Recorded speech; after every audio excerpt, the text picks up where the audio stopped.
Alright, let's see. Is that working now? Is that working now? Alright. How's it going, everybody? I am Exoteric. I'm going to be doing a little bit of ship fitting. Not the most exciting thing in EVE, but it's something that everybody in EVE needs to learn how to do. Pardon me when I get myself unscrewed here. Pardon me when I get myself there. It's hard to... Oh, so many things reverbing in the background. One sec. Don't need that going. So many things. Just holy cats. Sorry.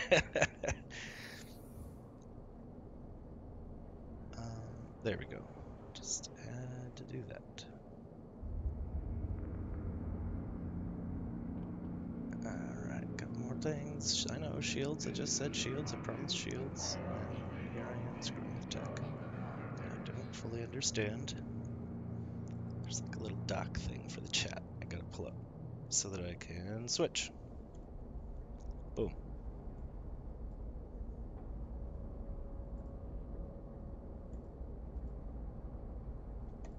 Alright, looks like we got 2 bots in chat. Alright. I hope you bots like some freaking EVE, because that's what we finna do. Alright, so I'm Exoteric. I'm going to be doing some shield stuff, shield basics. If you are a noob, you're brand new to this game, or you've been playing a while, and maybe like me, you were in oh man, I don't need to be hearing my own voice. Hold on, I don't know how this is... Hang on.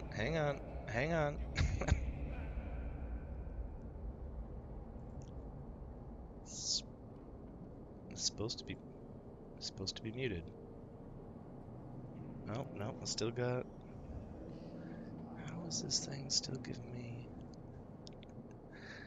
I still got it going in my ear, and I don't need to be able to hear myself. That's just not at all what I need, and there's a monitor setting that I need to turn off.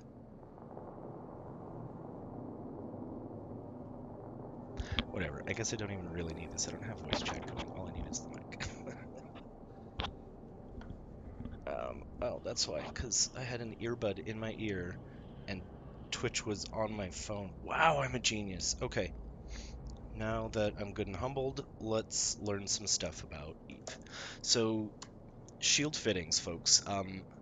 If you're new to the game, if you've been playing a while, and like me, you joined a corp or two at the beginning, maybe like some real-world friends who talked you into EVE, turns out their crappy little corp didn't know anything about EVE, and they stopped playing, and you loved the game but didn't know what you were doing. I'm sure there's loads of good anecdotal evidence to support the fact that new players don't really know how to fit ships. You've gone through the new player experience maybe for each of the races. Maybe you've even gone as far as to get a bunch of the ships and modules from career agents, which is really after the initial intro to the game, career agents is what everyone should be doing. If you are new, you need to do those. They teach you some mechanics. They don't teach you good strategies for like fitting and stuff. They don't teach you good piloting skills for like, you know, how not to die instantly in a PvP or PvE fight for that matter. You're gonna need to learn it somewhere. And I highly recommend going to EVE University or one of the other bigger alliances that specifically have a corp designed for bringing new players up to speed. It can be a bit aggressive and a bit much in those atmospheres. Not everybody's really super hyped to go immediately, you know, go blow up ships and giant fleets and stuff. You might want to take it easy and just chill. This can be a chill game, believe it or not. If you know what you're doing, you can avoid the stress and just have a good space adventure. So, let me show you a few basics with shields. Let me pull up Python here. Good old trusty, what is it? Python Fitting Assistant? Yeah, Python Fitting Assistant. Let's make sure it's up here. Oh, my face is huge. Hold on, I just saw that I am enormous in this, and I ain't that cute, so let's maybe dispense with the big thing and crop me down. Good enough. Get that down and out of the way. Let's get us a little... Bam! Hello! Okay, so Eve Fitting, or the Python Fitting Assistant, I think this is Unix-based originally or something. Python is Unix, right? I don't know. I'm not really great at computers, I just know some words. So let's talk about the ships that you will be flying that run shields. So, obviously Caldari. Caldari as a race favors shields almost exclusively for its tank, and um, about half of the ships. I'm gonna say that Minmatar and Galente ships can both be effectively armor or shield, and sometimes even bulkhead tanked. You don't want a hull tank in PvE, so we're just gonna skip that. And the fact that you can fit some ships that look like they should be armor builds, they can also do shields. Like some of the Minmatar ships have shield boost bonuses and things like that. Um, but surprisingly, Galente makes fantastic shield boats too, if it's the right ship and if it's the right situation. I just did a video on a really simple PvE cruiser called a Vexor. It is a little drone boat that's got a couple of little guns on it. Um, and it's a great PvE ship to show you um, how to basically how to ignore what I'm going to try and teach you today. It is a hybrid system of both a little bit of buffer and a little bit of active tank, and I explain why that's a good choice for a new player, but I also explain that this is not the overall fitting methodology for bigger, more powerful ships, or once you get more skill points, you can more effectively use better modules to accomplish way better things. That was just supposed to be something for a little tidbit for new players to be like, oh, I can get into that in 2 weeks and fly a cruiser that will make me some money in the game, that at least gives you something initially to work towards, gets you a couple of the skills you need in order to fit all the modules and things for that ship. So it's a great little choice. But because that's a different case and that's more meant for a new player to have a little breathing room to make some mistakes and still be able to learn some piloting, this is going to be the raw fitting methodology. This is going to be what a proper buffer tank looks like, a proper regen tank looks like, which looks like a buffer tank until you look at a couple of other numbers and you're like, oh, that's doing something else entirely. Whoa, okay. So those are two standard tanks. There's there's active tank, which is pretty cut and dry, but it's gonna work on a few different principles. We've got a few important things here to consider on a ship. Everybody that has a ship knows when you pull it up, it's got those little modules around it, and you do the little, the little fitting button there. You got there's your ship, and okay, so what in the world do you put in there? I just did the career missions, and I have a scanner, I have a cargo expander, I have a cargo scanner, I have a mining laser, and one civilian autocannon, and one small shield booster, and one small hull booster. And you're like, what do I? Okay, first of all, take all those off your ship. Just get them all off of there. You're not going to need most of that stuff ever again, for one. At least not in the way that they kind of set you up thinking, oh, well, no matter what I do, I should always have that mining laser so that I can always get that Orifim in the right. Nope. It's not how Eve is played. You can do your own little space adventures in the right places here, and you can get away with it. The bigger game will eat you alive if you don't learn a couple of basic skills, and hopefully I'll try and make those clear here. So let's start with um, a buffer tank. Great for PvP, great for PvE. A shield buffer tank. Let's just go here. Let's see. Low skill levels. So let's just start with a cruiser. Um, what's a buffer tank? A MOA is definitely a buffer tank. You can see that it. Oh, does it actually pull up? It doesn't even pull up the little mini tips, does it? Is that part of the? No, it doesn't pull up mini. Okay, so we're gonna have to do this a different way.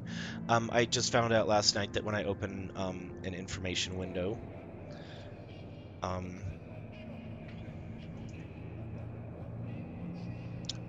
like if I hit here ship stats, I get a little window that pops up, tells me things. You guys don't get that, so I'm just going to briefly read them so that you know. So I've just pulled up a MOA.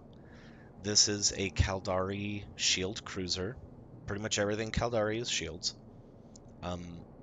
The Caldari Cruiser bonuses per skill level. So this is in your, was it piloting starships or commanding starship command, something like that category. There's the different races of ships and things. So this is going to be Caldari Cruisers. And each level of Caldari Cruiser, you're going to start getting these bonuses. So if you get level 4, you're going to get four times this amount. So we've got 5% to medium hybrid turret damage. So it doesn't help your tracking, doesn't help the range. It just means that whatever number it says it hits with, you're going to get a small percent bonus to that.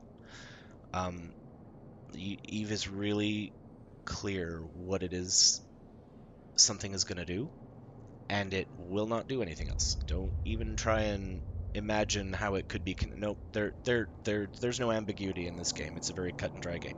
So 5% per cruiser level, Caldari cruiser level, to medium hybrid turret damage. And here's the kicker, 4% bonus to all shield resistances.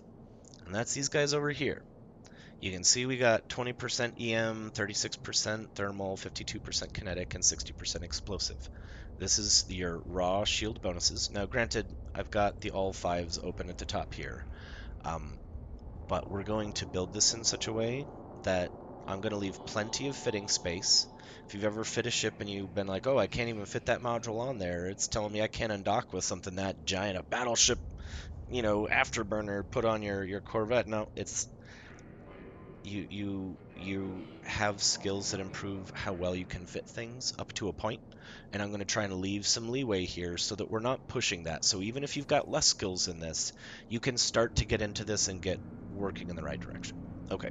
And as you get better skills, you should be fitting better ships than this anyway. I'm just going to try and use the principles here. So just a cruiser, we've got a bonus to resistances. So right now, this is considering max resistances. Caldari 5. Caldari Cruiser 5.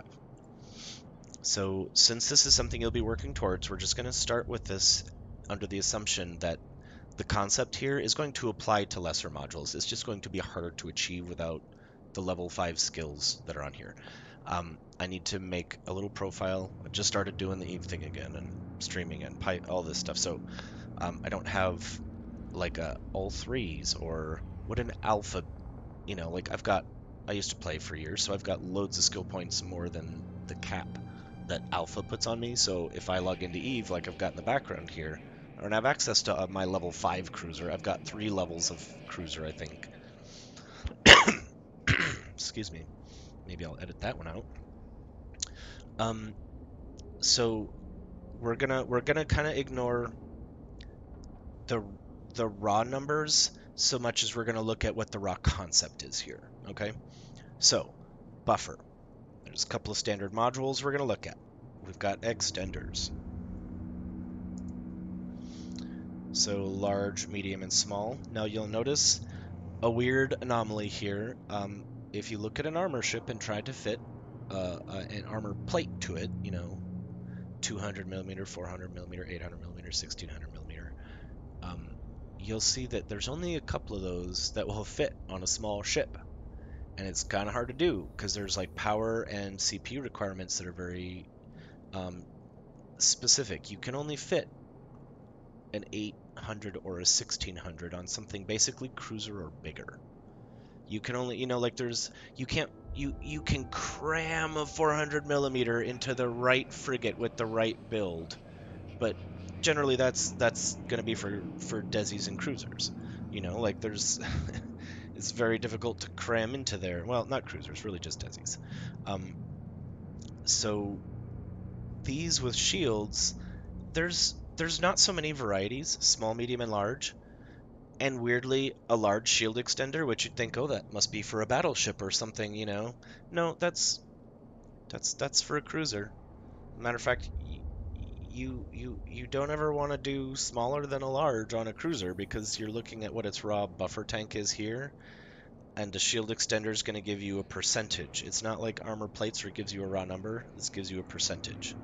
So boom. So we just got to 11K. right? This is a Tech 2 module. We can look at the other ones later, but we got a Tech 2 module, and it goes from 5.4 to 11. Just bam, you just get a whole pile of hit points right there. Wait, no, this wasn't percentage, was it? Let me just double check. Nope, this one is 2,600 hit points. Okay, so I guess it is working like that. But percentages are going to really matter here in a little bit. We've got a boat that we probably want to keep cap stable. We're probably going to have a prop mod on here, right? Especially if you're doing, well, okay, I say especially, but PvE or PvP, you generally want one. There aren't many occasions where you don't want either an afterburner or a micro warp drive. So we're just gonna leave a spot at the end because we want to make sure, like, if you're doing PvE, you don't need tackle stuff, you know, to be able to scram people. So we're gonna be able to make a really nice tank here for you. But we still need a prop mod in there. Now, I know a lot of you are going, oh yeah, but why not just get a healer, or why not just get these other things? You know, they do it better. Those are very expensive, and I'm trying to keep this as just a conceptual thing so that even a new player can look at maybe like the meta versions of these modules and build some kind of a tank the same way and have it actually work and keep them alive and not have a freaking hull repper down there and no damage control. Like you've all seen the builds that just make you cringe. So let's just not pretend there's some bad ones out there. So let's try and make sure our new guys here get a couple of basics. So extender gives you the hit point number here.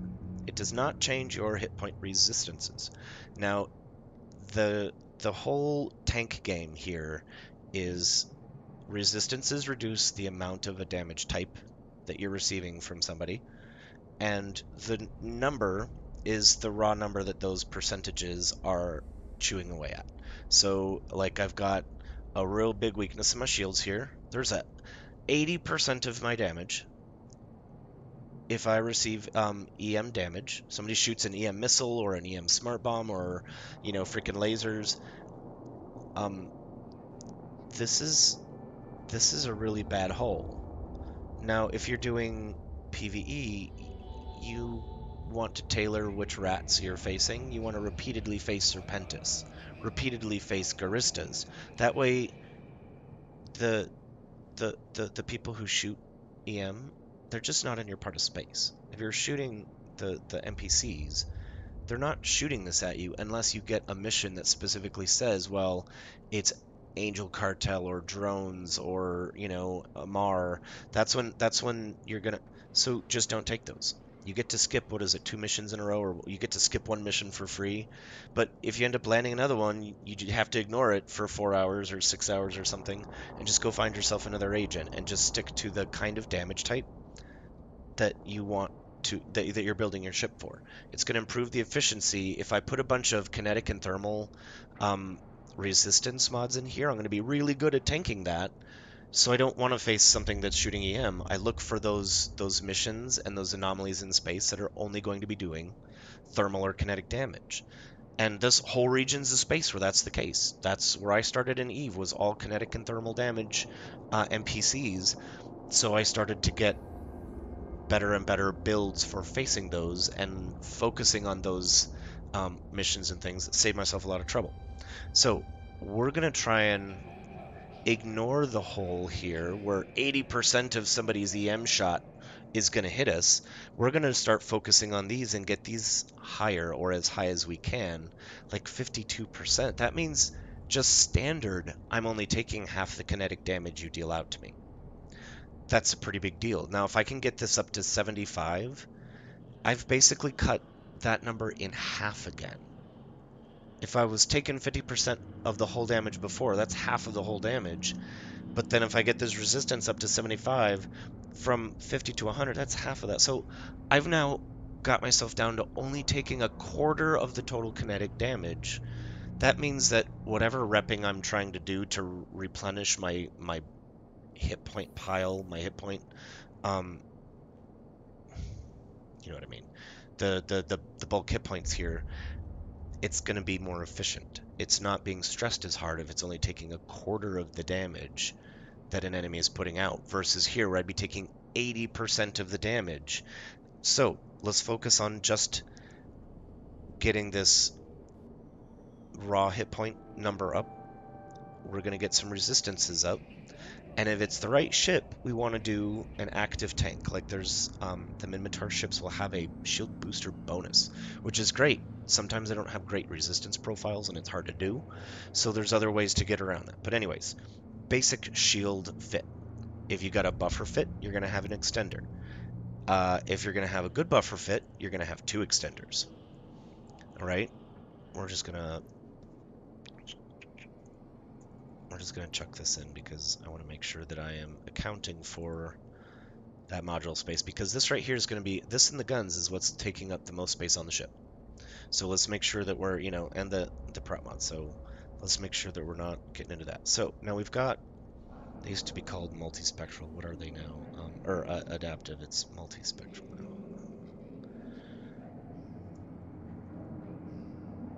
Here we go. So if we plug this guy in here, this is giving a little bit of resistance to everything. And you saw how now we've got a little bit better resistance to everything. This doesn't necessarily help us here, does it? We don't need more explosive if we're in Serpentis or Garista space. If we're just taking Garista or Serpentis missions. There's no point to wasting this like you would for PvP, where you need to protect every angle you can to make sure that you don't have an obvious weak spot. So we're just going to get rid of the broad spectrum bonus. You're not facing anything, so why are you trying to build your resist there? So we're just going to go to the kinetic and thermal. And we're going to see what kind of resistance we can get out of this. Now, I'm just doing a Tech 2 build. I'm not doing a fancy build. This isn't going to be expensive. Anybody can get into this quickly, and I'm going to have the dumbed-down version on here at the end. The last time I did the T1, the noob version first. This time I'm going to work with the bigger modules just so we can get those points out there. So, thermal.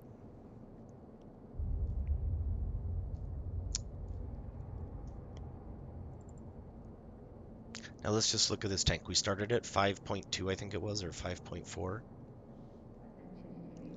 Now look at our resistances here. We've already got this almost up to 75.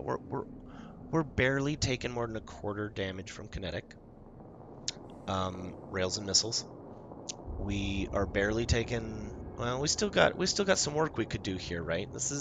We're still taking a third of our damage in thermal, which if you're getting hit by anything, all those thermal things, a third of your damage is still kind of hurting your efficiency, especially if you're facing Serpentis. I like to do both Serpentis and Garista stuff simultaneously because the tank is going to need to be so similar.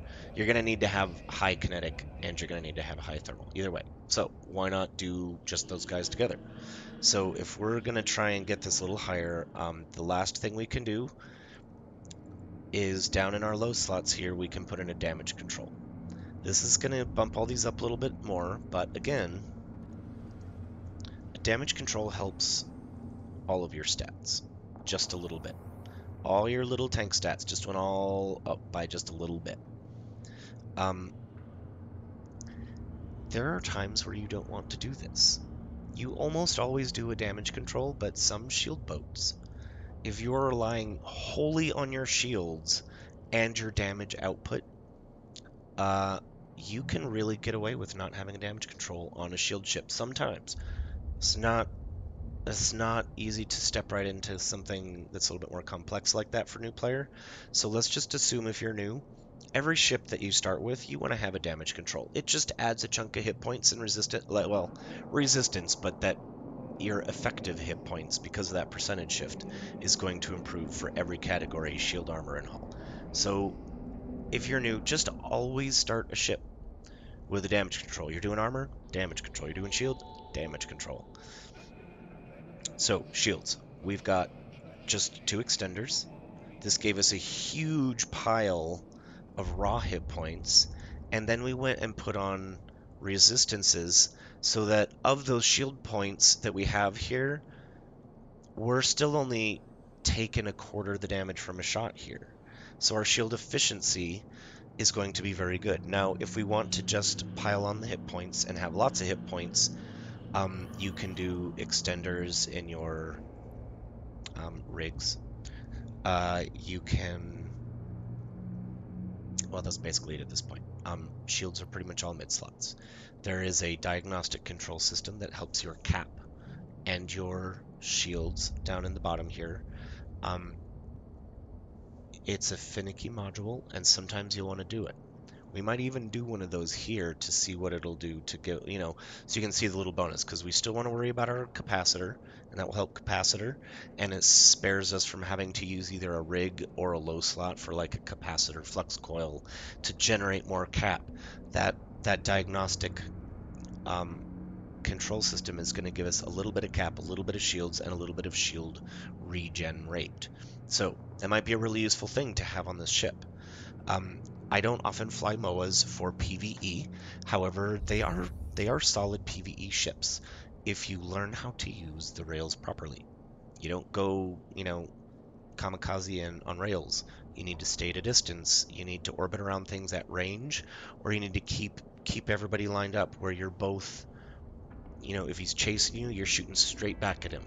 There's nothing going sideways that's going to challenge the tracking with your rails, so you've got a really solid shot if you're both going the same direction.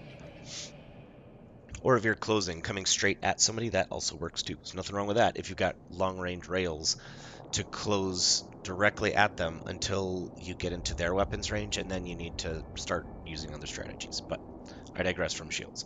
So, shield rigs. If we're just doing Serpentis and Garistas rats, why don't we plug in a rig here? What is it? Thermal reinforcer, right? Yeah. Let's not worry about... Oh, actually, the Tech 2 ones are actually pretty reasonable, aren't they? For a mission ship, to get that little extra bump in there, that's maybe a good call. I know 3 million sounds like a lot, but it's really not. It's really not. Once you realize I can make $50 million in a day as a new player, 50 million ISK, sorry, as a new player, these price tags like 20 million for the ship and the fittings, like that becomes less scary. So don't choke on that just yet. But look what that did for us. Just look what that did for us. 78% and 65%. That's a really good resistance profile for kinetic and thermal. We can go further with this and put a kinetic rig on here if we know we're going to be facing, if we know we plan on doing both the kind of, was it like 45-55 kinetic thermal split of Serpentis, to the, I think it's like 80 or 90% kinetic for Garistas. This will allow you to do both of those if you just drop another kinetic rig in here, and it's really going to give you solid efficiency on both fronts. I'm just going to drop that in here. I'm going to pause this because I have to cough again. There we go, that's better. Yeah, last one was probably pretty loud. Let's just see, do we even have anybody in chat? Hey, we have... I have no idea if any of them are humans, but at least a couple of bots watching. Welcome, bots. Learn about shields and Eve. Okay, so next thing we're going to do here is get that, medium kinetic. Boom. Look at this. We're now taking 16.5% kinetic. This, no matter what you do from here, this is going to have a wicked tank versus them. As a matter of fact, we can even check this here. We go to, what is it? NPCs, let me go, I think they're called asteroid rats, right? So, this is Serpentis. Look at what this hit point, the effective hit points do. 50,000. Okay, let's go back to uniform, 26,000. We are absolutely crushing it on the hit point pile. Where's these stupid things? Okay. Yeah, so you can see the 47 and 52. So this is what your incoming damage is going to look like from Serpentis when they've got blasters or rails, and even some artillery and stuff too. But don't bother doing Minmatar stuff with this build. You can alter the shields, just like any job. Get the right tool for the job. Don't bring your kinetic and thermal boat up to Hematar and go trying to shoot a bunch of Angel, because they're going to dish out a ton of, well, to be fair, you could probably tank a little bit of that, but I wouldn't bother because we're not modifying this at all. There are better ships once you get a little bit higher up there that have the ability to dish out more damage than this can, that are going to be more efficient mission runners, site runners, PvP boats, all that stuff. But the principle here is sound. You can take this kind of a build onto a Drake. You can throw an extra large shield extender on there and have 3, and you're absolutely annihilating. Like, you've just got piles and piles and piles of hit points. You can build it with shield regenerators. We could put a shield regenerator here or in the rig here, and our passive hit point regen. Like, this is just a pile of hit points, but because it's shields, it's slowly recharging over time, right? If you get hit and then you leave it alone, it'll slowly go back up. Well, right now as a cruiser, we've already got 133 hit point regen rate. We're probably going to be using rails and shooting them at 30, 40 kilometers. I'm already tanking a tiny percentage of what they're shooting me with. This is a really effective build versus that. If you're outside of their close range stuff, you're going to want a tankier build if you're going to be brawling up close. But this is a rail boat. This keeps you out of danger. And it's still got a pile of hit points that if you start seeing that, okay, I'm down to 50% hit points and I'm getting no closer to shooting these things down, time to change up strategies, time to get to a different position in the map so that you're only taking incoming damage from a few that have managed to get closer. You start plinking off the frigates, which are much easier to shoot with rails. If you get those guys coming in a straight line at you, real easy to just knock a frigate off the field in 1 or 2 shots. So we can maybe not have as intense a tank by working on shield regen here and maybe focus on our damage. So let's just put in some mag stabs. Now, you're never going to want to go more than 3 of these things, just with the stacking penalty, right? There are occasions where you're going for alpha damage, and some boats, a Naga or a Tornado, you might put 4 of your damage mods in there, because that last couple of percent, when you're talking about 1,800, 5,000, like talking about big numbers for initial hit for alpha, then those little percentages stack up, and you still manage to, get a bonus out of it. But if you're not flying a Tornado, if you're not flying a Naga, 3 is more than you're ever going to need on a boat. Now, right now, the entire bottom is filled. I've got a good amount of damage bonus here. I've got the tank. This is a really simple build, right? Like, there's only a couple of things here. I'm not doing anything crazy with this. I can put some guns on here and just go fly this like, there's nothing complicated about the build. There's no, like, mix and match this thing and that thing magic. This ship gets a bonus per skill ranking that you level into Caldari Cruisers to resistance. And I'm just focusing on the resistances of those that I want to use. The ones that are I can streamline my money making in Eve by just focusing on the things I'm really good at facing. And that's all it takes. And as soon as you do a mission, you're going to have time to back out of there, let that regen, or if you dock, shields are instantly regenerated. If you're by a player station that has, what's it called, where you stand next to it and it, anchoring or something? No, what is it? There's a word for that, but if you're next to a player station that you're allowed to dock in, you'll have a little blue beam or something that comes out and just kind of hovers around you. That also replenishes your tank. So this isn't gonna go PvP, but this can go all over the PvE world here. Let's just throw some rails on here.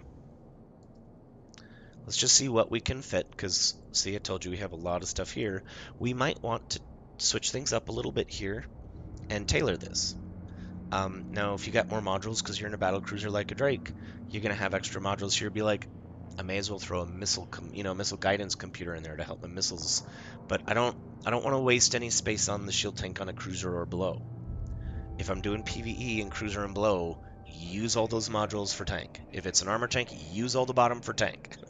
No, that's not true. You got to put damage modules down there, don't you? That's what sucks about armor tank. But you generally get an extra module slot or two on armor, which I think is unfair. But anyways, so let's get a couple of rails in here. This is a cruiser. Let's just go straight to looking at our. Let's look at our smallest rails for cruisers. Bam.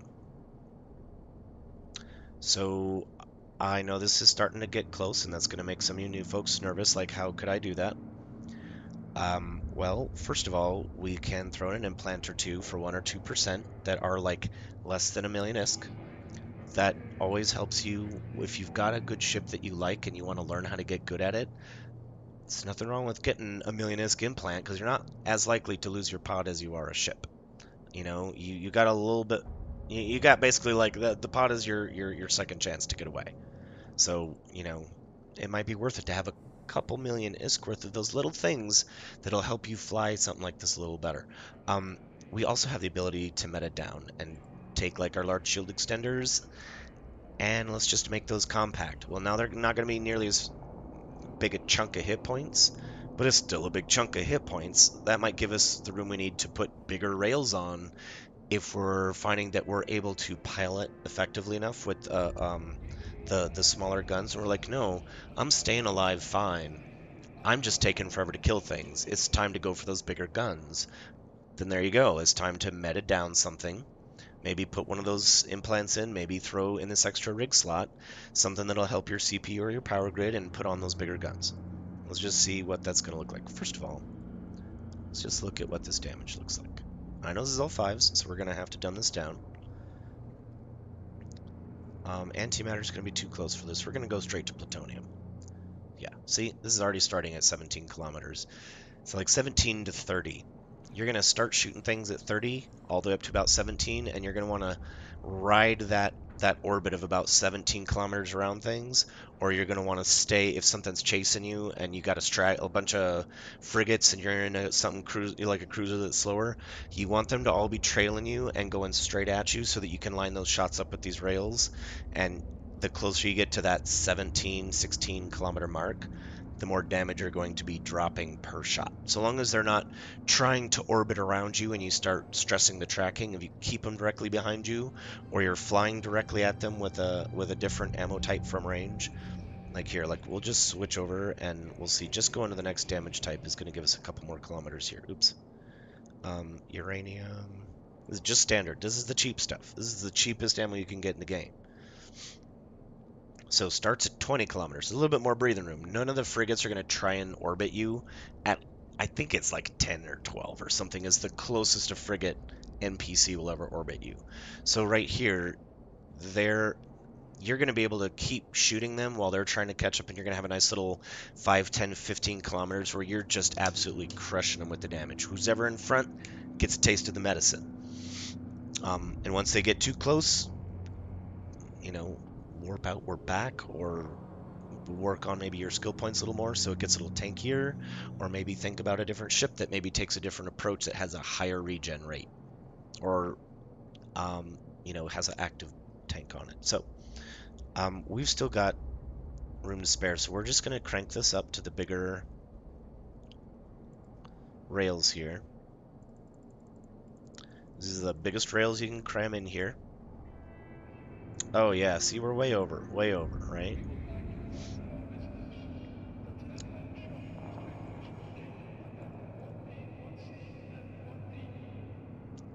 But if we switch this, instead of the Tech 2 to a compact, we start gaining more. Boom, there's all of our CPU. We didn't need any more CPU there.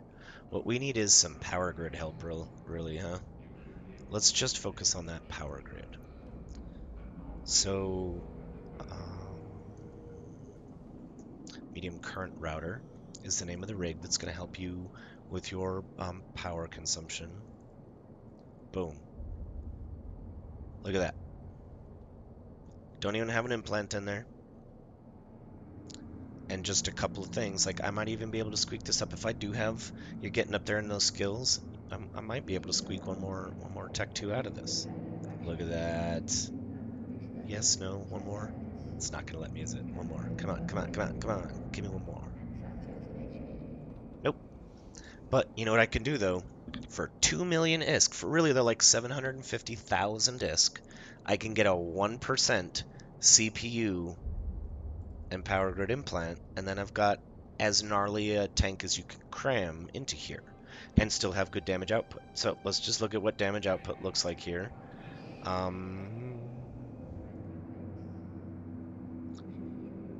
Now it's a little bit bigger gun, so we're going to go back to plutonium. Maybe it gives us a little bit more breathing room. Hey, look at that. This is better damage, and it's further out. This is 357 DPS without the drones out, of which I get 3. Which I think 3 hobgoblins is going to be 120 damage, something like that. This is going to be a little less important because this is a railboat. This is meant to do alpha damage. Oh no, 60. Oh, okay, we're unbonused and all that, so we're getting 20 DPS a drone. But the DPS is less important, and sometimes you don't even want to worry about these because you're so mobile all the time. And it's not like you have extra room in your drone bay to be able to replenish easily. So, I guess you can shift them from your cargo hold to... It's going to be a lot to deal with at first, but we've got an 1143 alpha. What is our current cycle time on this? Wish it had like, does it have a little? I don't think it does. I don't think I can just, well, yeah, I can look at the module stat here. And I think it'll have adjusted.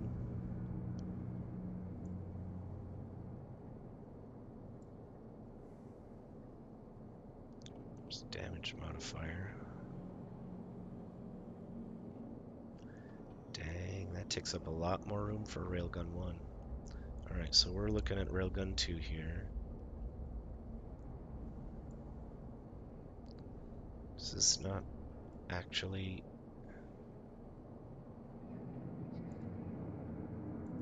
Doesn't actually... Okay, well... cycle time... Where's my cycle time? Looking for seconds. Oh, 5 seconds. Oh, no, that's reload time. Here we go. Rate of fire. So this thing reloads faster than it shoots. So even when you run out of ammo and it reloads, you're ready to shoot faster than you were in between regular shots. All right, so rate of fire is 3.21. This is because we have 3 mag stabs and because our stats are at 5 right now. We don't have anything else modifying this. But 3.2, even if we, let's just say you've got a few points in it. Even if you're looking at 4.5 seconds per shot. That's a lot of damage. Oh, you guys can't see that. I keep forgetting that this doesn't actually show up. The rate of fire is 3.21 seconds. The base rate of fire is 5.83 seconds. The modified for the stuff is for those modules, which improves rate of fire and damage, and the skills, which improve your rate of fire. So that's every 3.5, 4 seconds. If you, even without perfect skills, every 3.5, 4 seconds, you're putting out almost 1,200 points of damage. It's a lot of damage from a long ways away where you're not getting touched. You can see we have 133 hit point per second regen, right? So if we're shooting somebody let's just say every 4 seconds, so it's easy math, right? This is like one, yeah, so this is like 500 plus hit points. It's 500 hit points every time my railgun shoots them for 1150. So half of that damage is being repped, but half of it is above the rate that they can rep. That's every shot I'm going to be landing an additional amount that it can't rep. So that is going to be building up to, finally taking out their tank. But again, everything else has resistances too. So let's say I'm putting half of that damage through beyond its tank, and whatever I'm shooting, like the base stats in these are pretty low. So like, let's just say it's like 30 or 40%. Okay, so I'm only landing a quarter of the damage that I'm doing. I'm landing 250 damage on top of what I was doing before. Uh, this is a cruiser with extreme tank specifically for this. A frigate is gonna pop in a couple of shots. Easy. A couple of shots. And if we're going to just assume that you've got good skills in these at some point, you can probably pop NPC frigates with one shot from the rails if you've got a lined up shot. It becomes a good, efficient thing to have good alpha damage as opposed to like blasters, which is it requires you to be close, but you do high damage. You're out where it's free and clear, and on top of that, you got a pile of hit points. Now, speaking of a pile of hit points, if we are doing decent enough damage and we're not taking a lot of damage, we don't necessarily need this, right? We could get rid of that. And we still got 33,000 hit points we're taking damage. Well, that's still a lot of hit points. What if I don't want to be putting just a pile of hit points if I know that I'm barely taking damage as it is? Well, this is where you would start looking at an active tank instead of those buffer modules. You're looking something that you can pulse and it will replenish it and then turn it back off again, and maybe use an extra module to do some tracking computer action or a sensor booster that will help you lock targets faster. I would recommend, if you're doing a railboat, tracking computers, never a bad idea. But with a passive tank that anybody can sit in and have a pile of hit points, 50,000 hit points is nothing to turn your nose up at in a level 1, level 2, or even a level 3 mission. You might not have the damage output to kill some of the like battle cruisers in level 3s that I think show up. I might be wrong. This might be more than enough. We can try that. And I bet we've got some other Twitch streamers out here that do enough PvE, they can just straight up tell you. So, if we've got the good stuff here, we can do...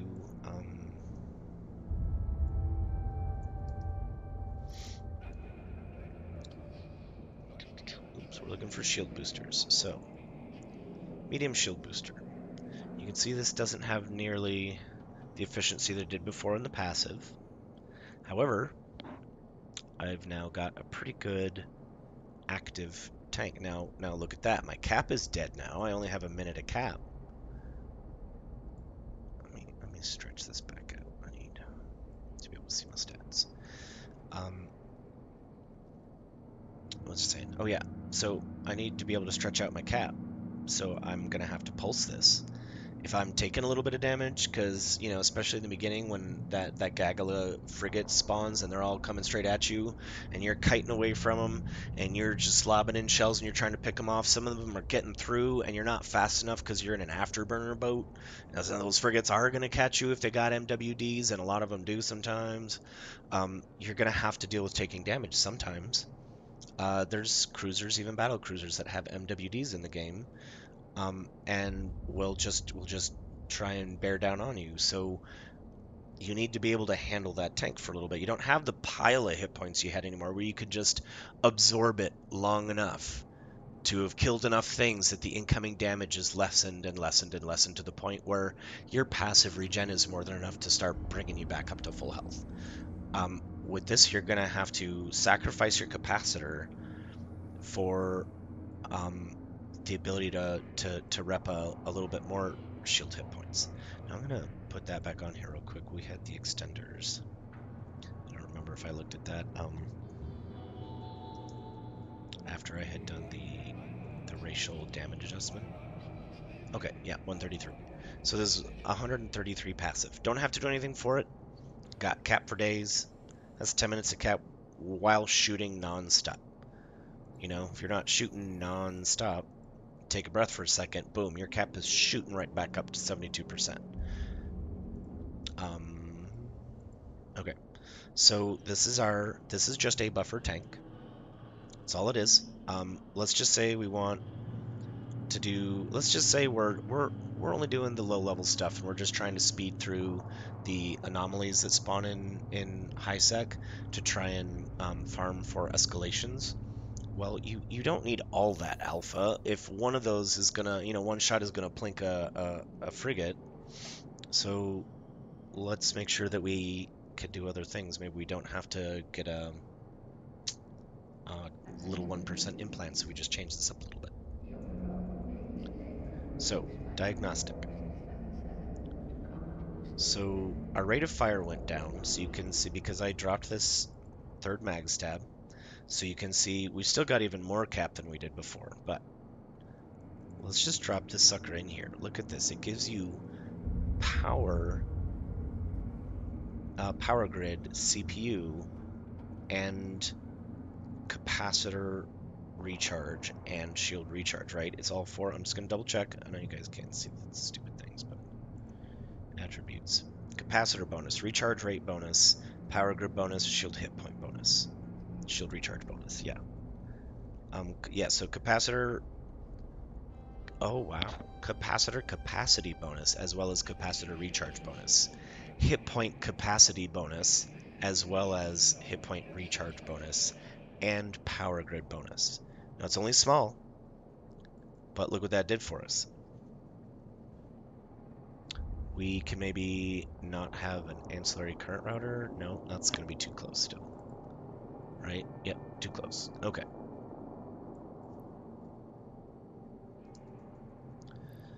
So here's your ancillary current router. Maybe we could go down and not spend 18 million on it and do... Did we have the T1 in there? There, it is a T1. So this whole build will fit just fine.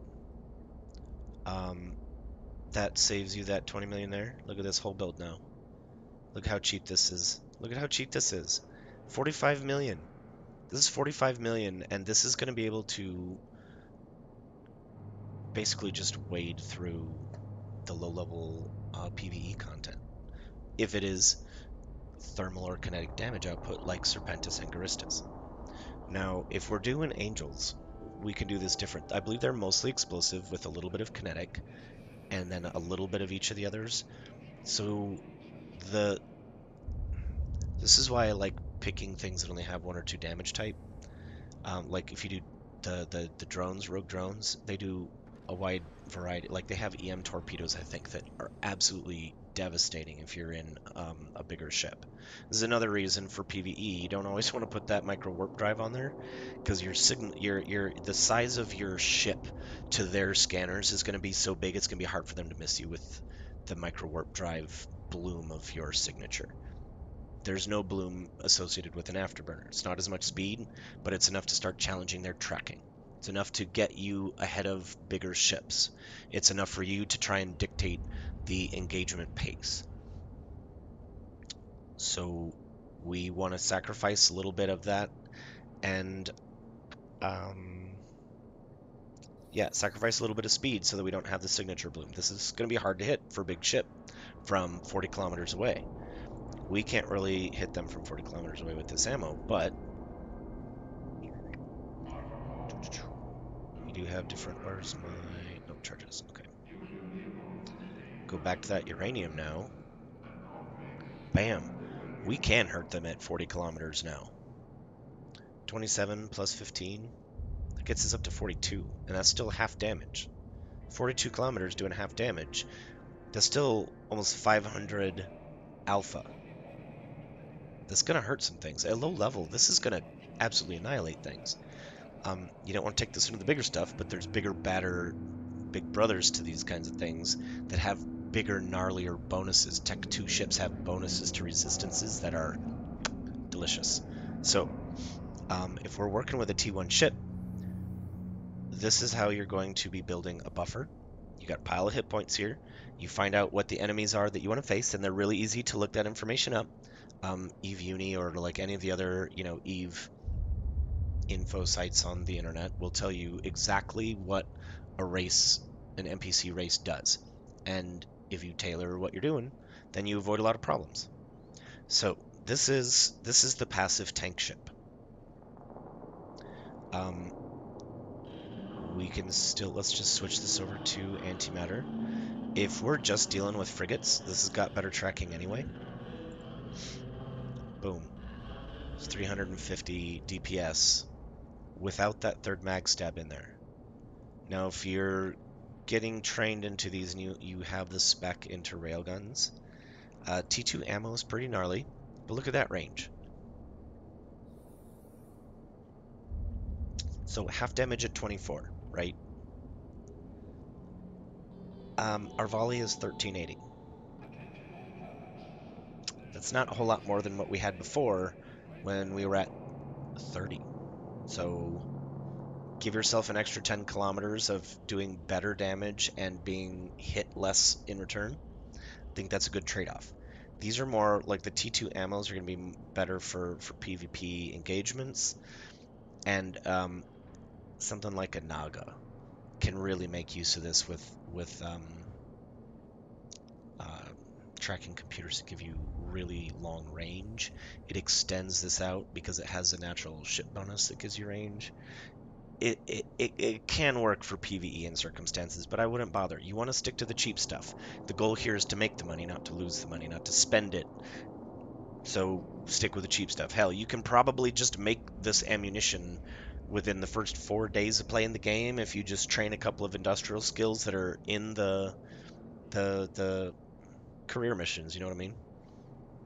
So yeah. Um, so back over here, super cheap ship. We're going to do a different ship with a slightly different build that's going to favor it's going to favor the active tank. So let us look at our ships. I'm going to stick to cruisers. Who gets a repping bonus?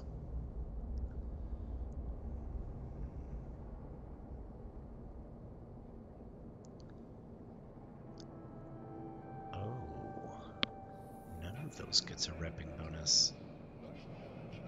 It's only when you hit the T2 ships, huh?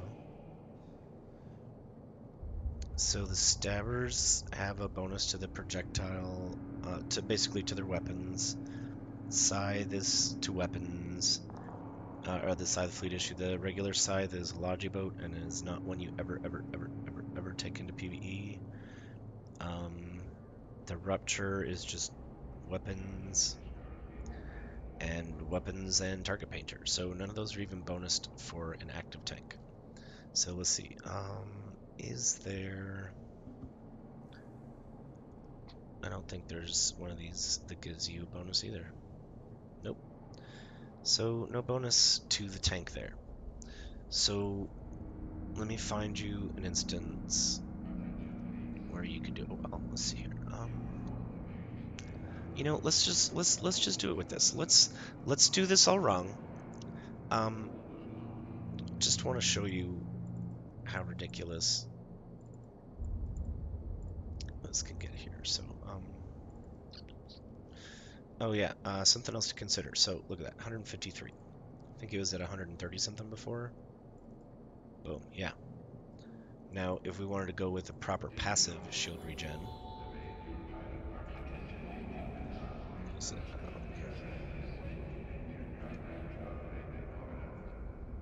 is there a regen? No. What is it called? What's it called? What's it called?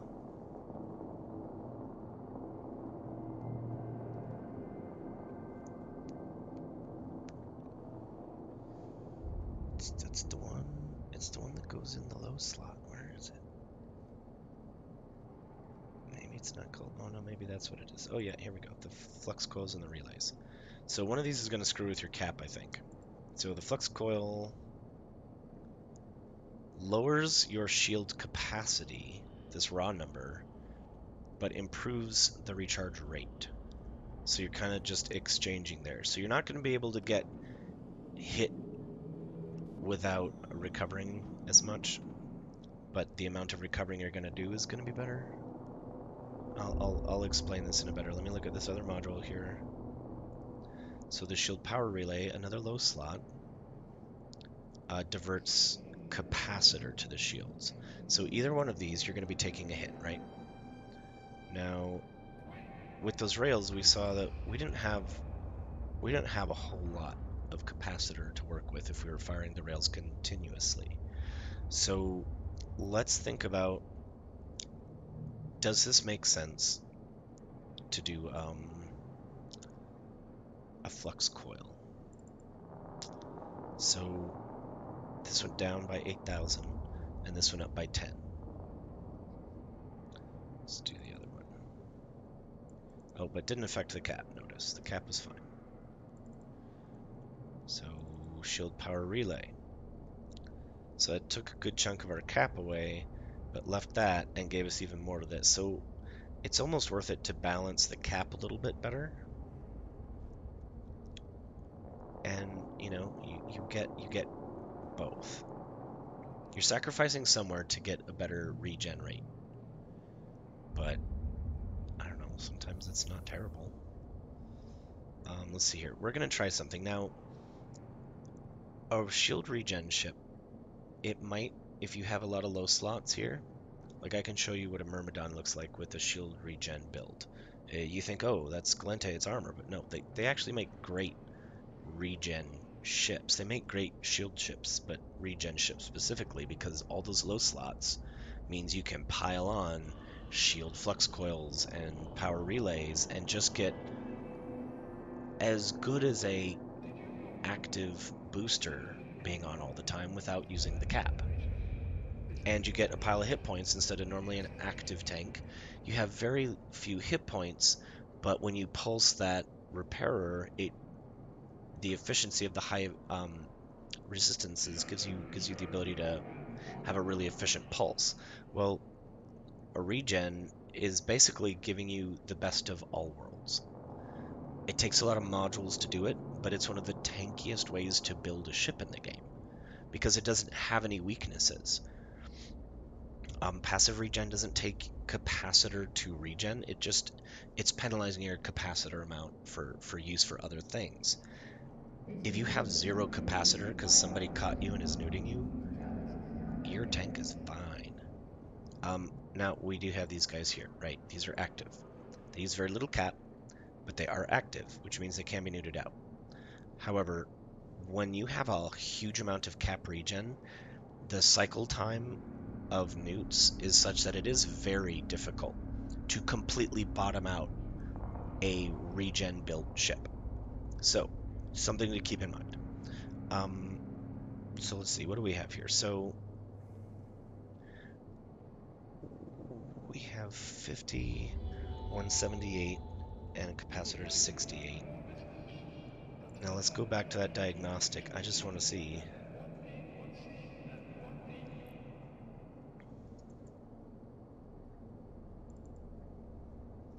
Gave me, see, like that's not nearly as good. It still gave me 20 regen, but it gave me more cap, and it gave me more shields, and it gave me more power grid.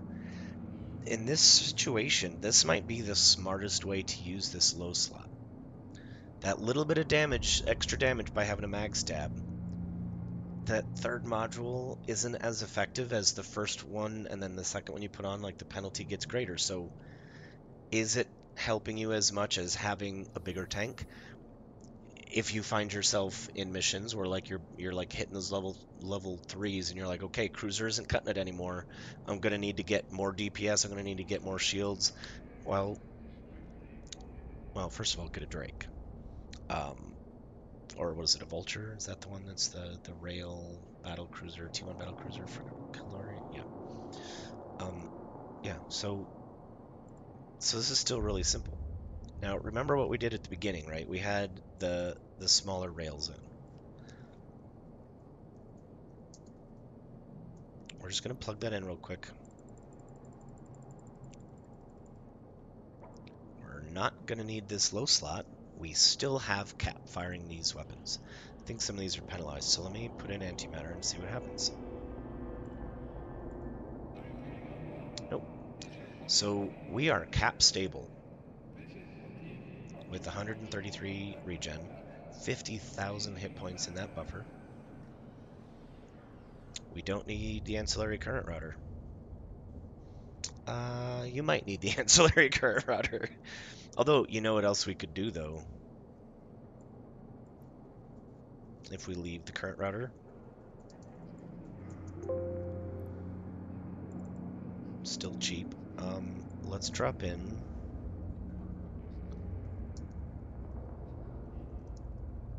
Tracking enhancer 2. The enhancers go in the low slots. Just gives me a little bit of a bonus, but look at that. Well, okay. That's antimatter, and you usually aren't going to be that close in a railboat.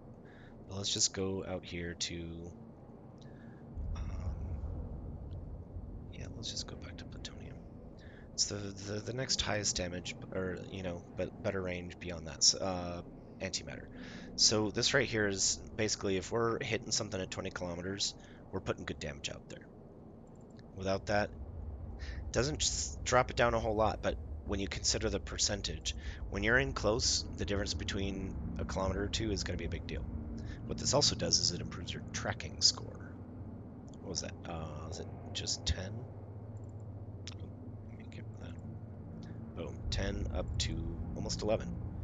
So you're shooting better, you're shooting further, you're applying this damage a whole lot better.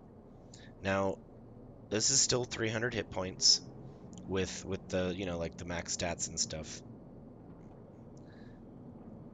If you got some hobbies on you and you chuck some hobbies out there, 362 damage and 362 DPS is pretty dang good.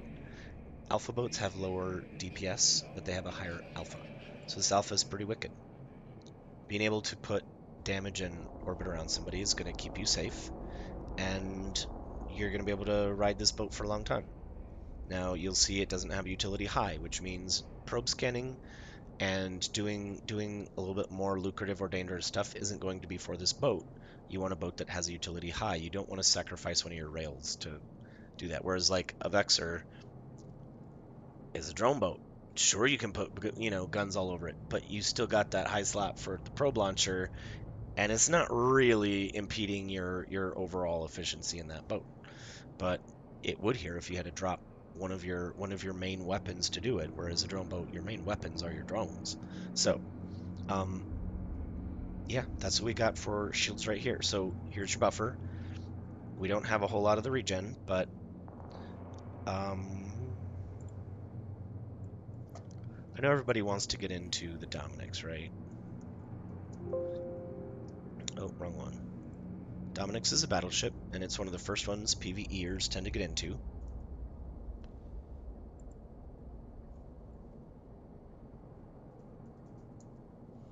I'm just going to quick slap in modules and show you what a shield Dominics looks like,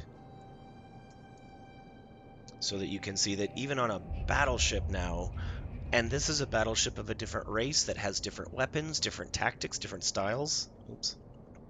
Let's put that medium shield extender back. Alright. This is a Dominix. Taking this into a level 4 mission, you think, oh, this is going to be a very different kind of boat, right? Not really. Let's just see here. Hardeners. I can't spell. Alright. Kinetic and thermal. We're going back to doing the same thing, right? These have a little bit different things, but we're gonna fix that. So damage control, right? And that might end up coming off of there in a minute, but we're gonna see. So look at this, our shield. Just ignore that for a second. Just ignore that for a second. We've got about the same amount of hit points.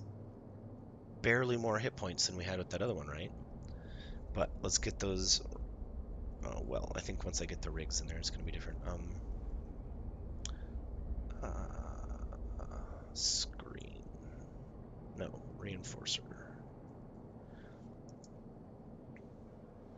Alright, so got that thermal in it. Oh, no, that's right, this is a large now, isn't it?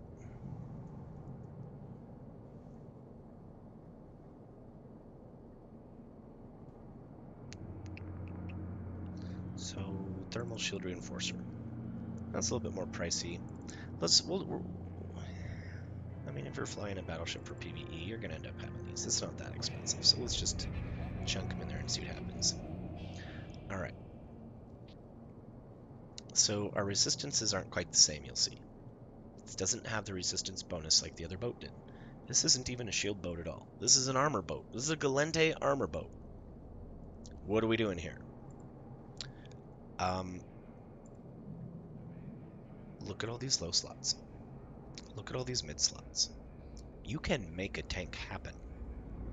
And this will allow you to do all kinds of other things. So right now we got 109 EHP per second. We're repping 109. We've got 87. So this is more than a cruiser, right? This is a good chunk more than a cruiser. But this, for some reason, is less.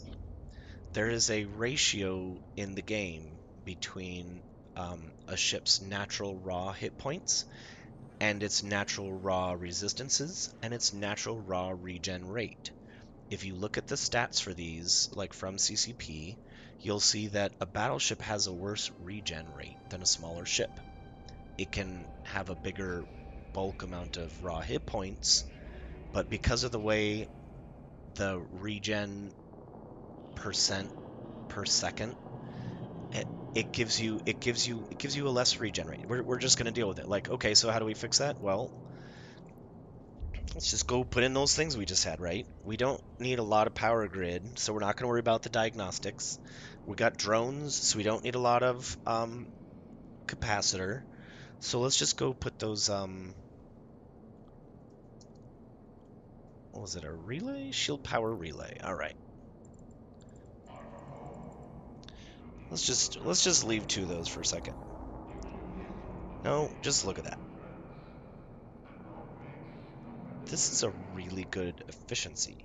You're in a drone boat, you can be a distance away. You can micro jump across the freaking board. Here, we'll get rid of one of these.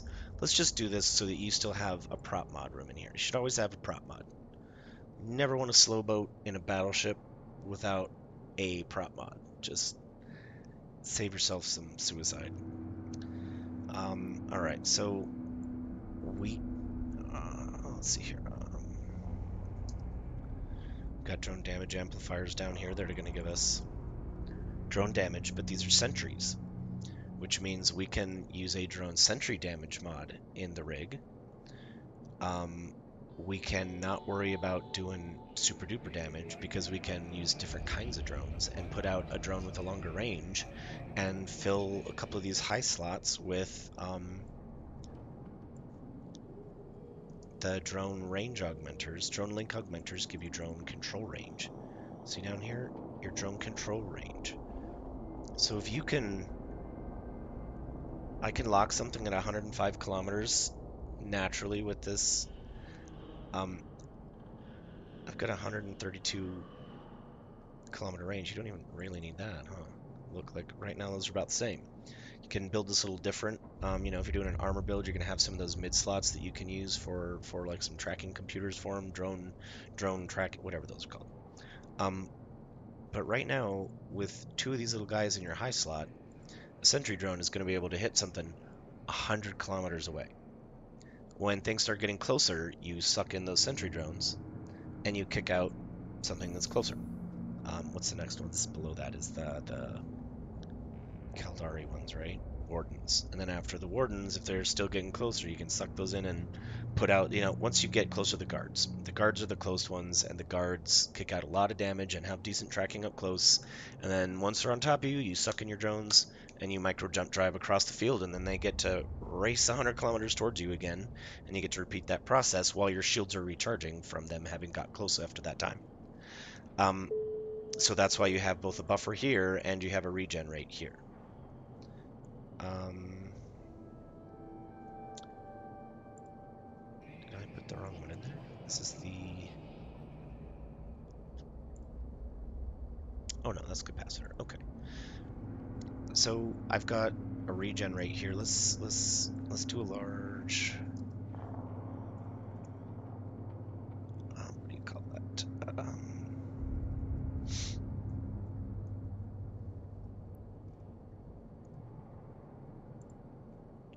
I'm looking for the one that gives you the bonus to solidifier. That's it. Oh no, Purger. That's it. So this one gives you regenerate, right? So what if we were to take off that kinetic? That's not so great. Okay, well, what if we were to take off that kinetic and put that kinetic back in there?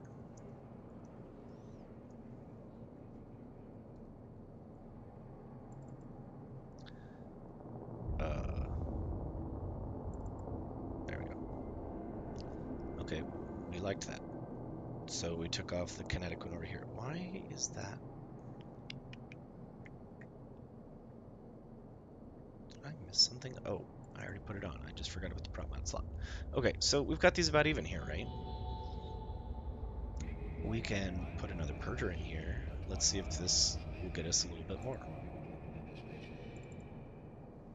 There, we got a 434 regen. Like, when you start getting to 400 hit point per second regen, you're starting to get in the realm of level 4s aren't scary anymore. This isn't a complicated or an expensive build. I mean, I've got these guys down here that are both expensive. Let's just put the freaking T1s in there. Still 382, right? I mean, it's nothing to turn your nose up at. Let's see what happens if we got rid of all this and put in diagnostics. So we don't have nearly this. We don't have the same. Yeah, we got all the capacitor in the world and all the freaking power grid in the world, but this doesn't help us as much in this situation like it did on the cruiser. On the cruiser, that little bit changed the balance of everything, where it gave you capacitor, it gave you regen, it gave you shields, it gave you power grid to help you fit that bigger weapon system on there. But here, this isn't helping us, so we can go straight for the raw regen rate.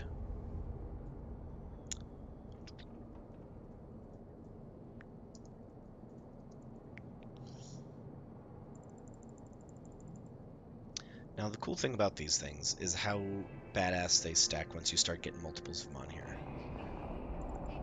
Look at that. 2 of these, 215. Bam. Bam. That last one was 100. Now, when you have other modules, there's a thing called a stacking penalty, where if I have 2 drone damage amplifiers, that second one isn't giving the whole bonus. Stacking penalty means you're only getting most of that bonus, and then if you put a third on, you're getting a decent amount of that third one added to your overall scores and stuff, but it becomes less efficient to put more things on. These kinds of things, and like with capacitor, if you have an active tank, the shield regen and the capacitor regen are flipped. Those two things, the more you put on, the more efficient each module you add into that system becomes. So that last one, right? I got 2 shield power relays. That takes me from 215 to, what was it, 286? So that was 70. Put that last one on there, and it goes up by a whole 100. That ain't nothing. Let's see what happens if we drop this damage control system, which will lower our overall resistances a little bit. But let's see if having that other one in there is going to overcome that.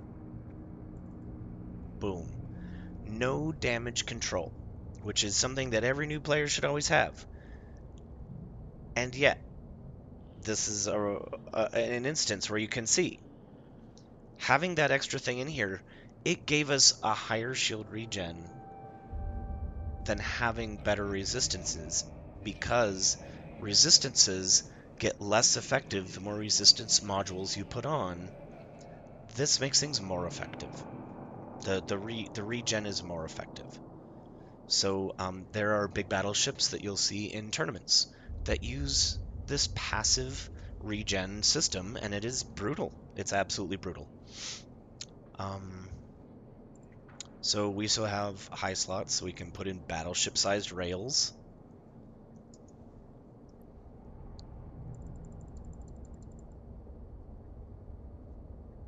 I mean, we still got all the fitting room in the world here.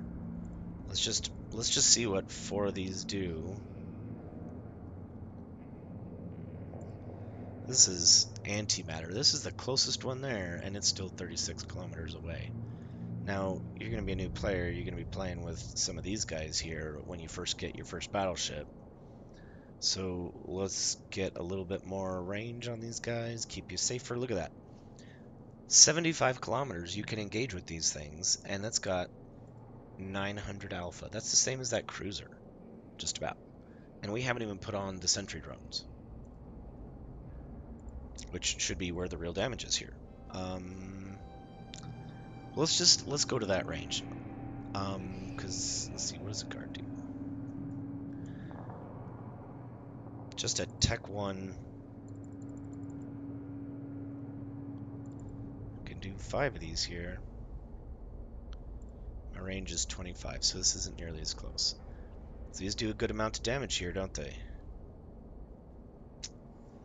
And that's... God dang. That was only the Tech 1 variety. The Tech 2 variety is brutal. This is good. This is a good ship here. Okay. So let's get rid of all of these guys here, because we don't use these. Next one out is... Not Acolytes. What's... Dang, I don't often use the Amar drones.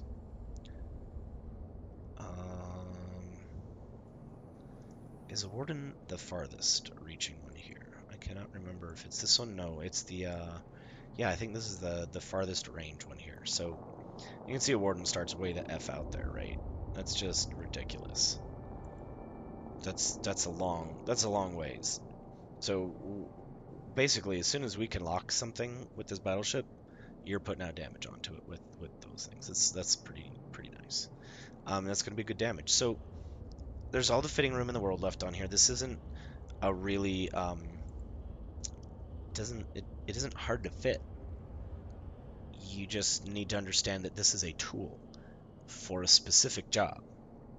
This isn't go putz through low sec doing sights in this, because you'll get killed. This is for doing like high sec anomaly stuff, or doing like level 3s and 4s missions, that kind of thing. Because you don't have protection from PvP. These are PvE builds here. But that's what a regen looks like. Now we can take the same principle. I'm just going to use the same ship here, right? Now these took Capacitor, which I didn't need a whole lot of. And with that Capacitor, it gave me a bonus to my regen rate. But let's just shit-can all of those and see what we can do if we put one large shield rubber in there. Oh, it's a booster, that's right. One large shield booster. Okay. Now, we've still got the regen, right? So the regen and this is getting us up to 270. That's almost what having 3 of these regen mods had on down here. So, I wonder, can we make this an extra large booster? So now we have the same tank. Look at that, still got 63. Now we're at 500. We've got the same... we've got a good enough tank here, and that's one booster that instead of having a regen just takes massive amounts of capacitor. Now let's look at what we can do for that. We don't have, look at it, we don't have a whole lot of buffer here. Because it's a battleship, it's a lot, but it's not a whole lot of buffer. So cap 2s, there's 2 kinds of things. Well, there's cap recharger, which is a mid slot, which kind of is more for armor in some builds for PvE. It isn't the greatest mod in the world if you're trying to make a shield tank and put stuff in the mids, but sometimes it can be just the thing you need to put your capacitor recharge rate over the top. So we might come back to that in a second. But low slots, we have a capacitor flux coil and a capacitor power relay. The power relay, now just like those shield regen ones, is going to have, you gotta get that bonus from somewhere. You got to give and take for these bonuses. So this is at the expense of shield boosting.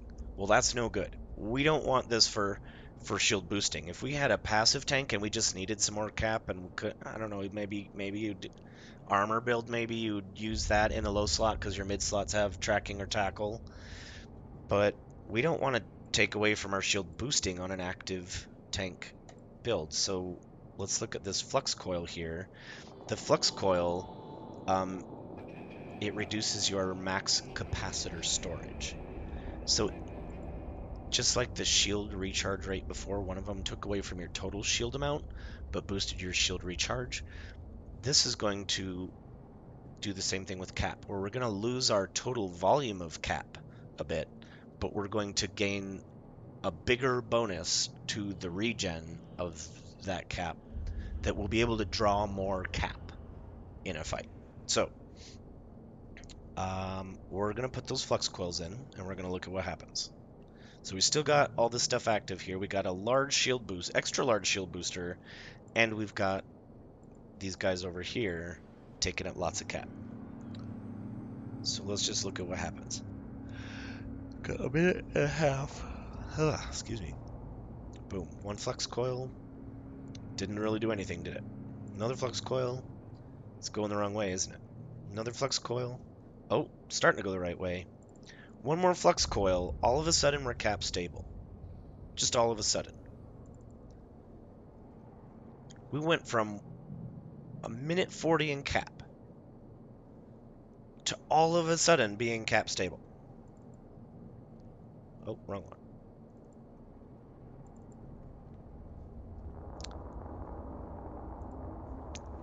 Just one more module changed the efficiency so much. If you were just putting one or two on there, you'd be like, oh, I'm going the wrong direction. I can't do that. You need to take it to its full potential. Some things are going to give you weird bonuses you didn't expect. If you're in a smaller boat like an Ishtar, and you start putting on cap flux coils and run a shield tank on an Ishtar, that thing is cap stable in a heartbeat because the smaller ships have better recharge rates for things. So here we got to use more modules, and at first I was like, oh, it's going the wrong way, this is going to kill me. And then all of a sudden, magically, it's fine. Let's put a cap recharger in and just see what happens in that one mid slot. Boom. Yeah, we're fine. So we have an option here. We have freed ourselves up to have an extra mid slot. We've got a prop mod here, right? We'll just put in the micro jump just so it's in there.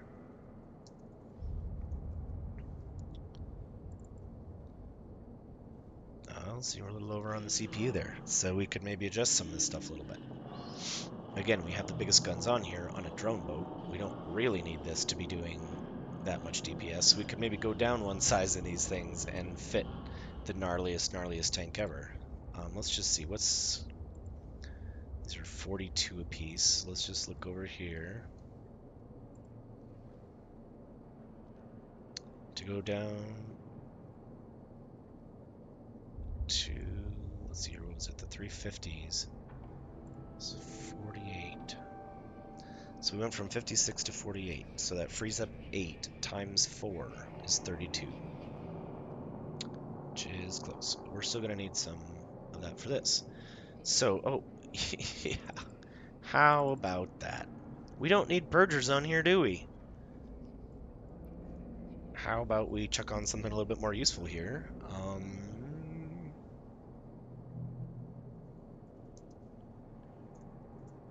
Well, how about we just get ourselves some CPU?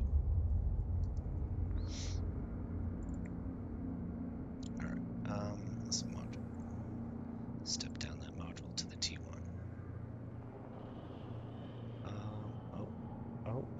Oh, there it is. Alright, so we've still got 17 left there. Now, there's a couple things we could do here. We could put a recharger here and free up a flux coil and put a damage control in, which would raise everything. We could put in a tracking computer or a drone speed thing. If you don't have the sentries yet, having the drone speed module in here gets your drones that long distance to things quicker. What else could we do?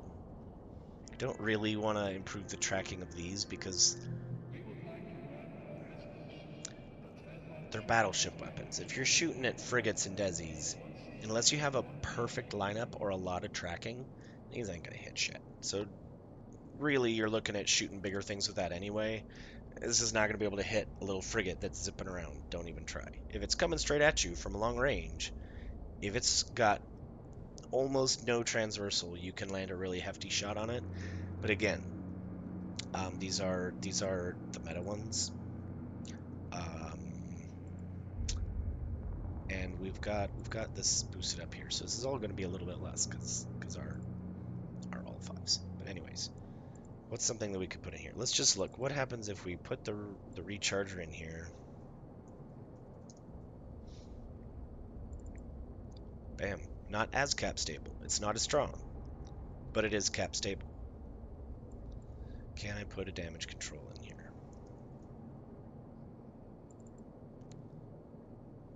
Or a little bit over, but we could modify some things here to be a little less intense. So this got our I mean that's we're over 500 DPS tank. Oops. We're gonna go back and we're gonna put in another two of these guys here, and we don't have a lot of space here, so let's just say nearly 500 tank from 100 kilometers away because we got a micro jump is more than enough tank. Why don't we go and put ourselves in some freaking like I think it's just is it what is the thing called? There's the drone omnidirectional. So that's it. Omnidirectional tracking. Wait, I thought links enhancers were in the bottom. No, that's the bottom. Apparently links, which I thought were also in the bottom, are mid. But anyways, these are scriptable. So you can improve, if you've got sentries, you can improve the tracking speed or the range and set yourself up as little mission sniper from a distance, right? Let's see. So this has everything covered. We still have another slot here. We could jack up with another processor, and then this will go away completely. And there's just all kinds of extra room here. So you know, you've got yourself a solid PvE build for like a new player stepping into it. Doesn't have battleship guns to T2 yet with this build, but what it has is either a very respectable tank for being at long range. Now, these boosters, like I got Tech 2 stuff here, this booster is going to take longer to get into, I think, than the extenders. So you might want to start out with a passive build. It might be more efficient for you to just have a pile of hit points. Just a freaking pile of them. You know, put on a couple of those regens, and you've got yourself a good regen on top of having a pile. Yeah, but this is how this works. Now, there's something else we can do here that might free up some space. There's one other capacitor module, the battery, which can be very important for providing raw cap bonus, so that it takes longer to run out of cap. So that coupled with the regen can make you cap stable. So like we just went up with that. Now with all this crap running, right, we're at 50% cap stable. We can probably lose one of these and we might still be cap stable. 29%. Look at that. So we've got a module in the low slot here. I mean, damage control is probably the way to go. Or the tracking, like an omnidirectional tracking enhancer, something that will help your drones do that business. But you've still got an extra, yeah, you've got your extra rig here. Let's just get that plugged in. See, like you got plenty of space there.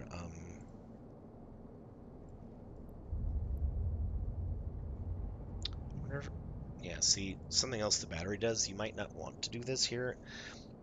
One advantage of having a battery is that it's a mid slot.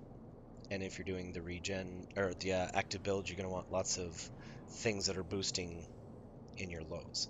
So this is probably fine. I might even just leave this like this.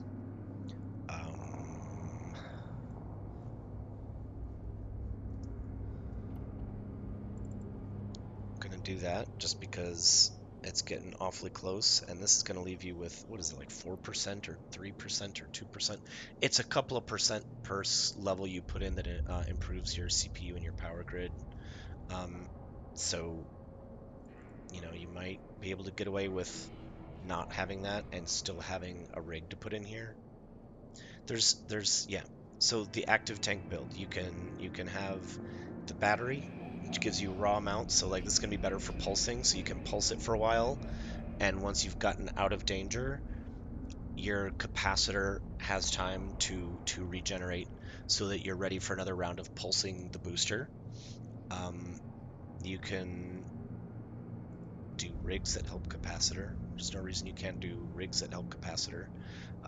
I think the Ishtar that I run has one capacitor rig and one resistance rig for its two rigs, and that sucker's fine. It's fine. I absolutely eat level 4 missions for breakfast. I have taken it into a level 5 mission in low sec a couple of times, which normally I would take a Chronos 2 or a Capital 2, but in Ishtar is absolutely devastating being as fast as it is. So, um, anything else about shields? Let's see. We got how you build the cap for it, where the penalties come from. You got a regen is gonna have a give and take. You gotta either pay for power grid, or you gotta pay for cap, or you gotta pay for shield regen power. But yeah, I'm a big fan of keep it as simple as possible. We're going to undo all this. We're going to go back to the buffer build so that we can just save the buffer build, because it's one that I will likely hand to a new bro who's playing, who just got on their first battleship. Like, this is the kind of ship that I just be like, happy birthday, have a battleship, and just give them a battleship that they can pilot. So by the time you get into battleships, you've got T2 hardeners, you've got a damage control tech 2. You very likely don't have battleship weapons to tech 2 for quite a while. Takes a lot of training.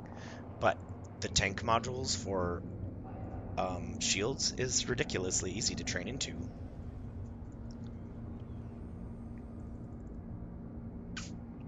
Let's see here. What did we call it? Oh yeah.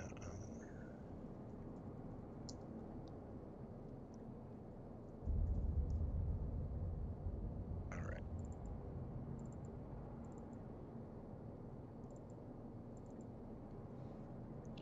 I mean, that's nuts. This is 17 minutes of cap, but nothing we have here uses cap except the occasional micro jump, which you can only do like once every 3 minutes in these battleships anyway, and some pew pew guns, which aren't your primary weapon on a drone boat anyway. So this is incredibly cheap boat. The battleship itself costs 300 million, and the fitting is 35. Tech 2 guns are going to be, I don't know, a few million a piece, but that's going to be probably like year 2 of playing Eve, maybe year 3 of playing Eve. So we got all the fitting space in the world still. We got a pile of hit points. We got a little bit of regen here.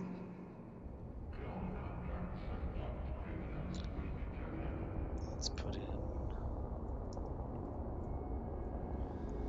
All right, so purgers, right? That's expensive. Let's do the T1. So T1 Purger. So right now, 340 hit points, and we're able to deal damage at 100 kilometers. I mean, if you're taking 500 DPS at 100 kilometers, you're doing a 10 out of 10 in null sec. Just gonna put that out there. Yeah, probably don't need that. I mean, that's still plenty there, right? So we can get away with another Purger. 445. Well, let's put that damage control. And we're just going to double check those numbers. A little bit better resistances, but it's a lower regen rate. You get a little bit better buffer, but a lower regen rate. So which do you want? A damage control gives you bonuses to other things. So if you're in a place that's likely to get ganked, or if you're in a corp that's at war, you might want to consider the damage control instead of having better regen, just because it gives you an extra 20,000 hit points. They're not shield hit points, which are relevant to you in a PvE situation. So yeah, if you're going to be in a place where, if you're an Eve Uni, which is perpetually at war, maybe have a damage control instead of the regen. Um, let's see here. What else could we do to this? So,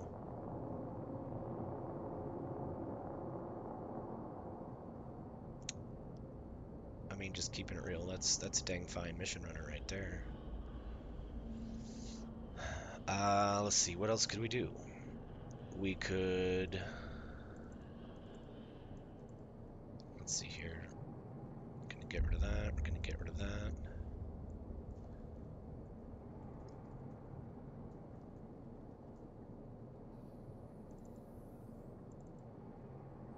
Alright, so that one's also expensive, so another one of these. So we just gave ourselves an extra pile of hit points here instead, right? So that's pretty good. Let's say we were going to be doing Angel too, because there are places that have a lot of Serpentis and Angel. We could sacrifice this one, and we could put in the multispectral.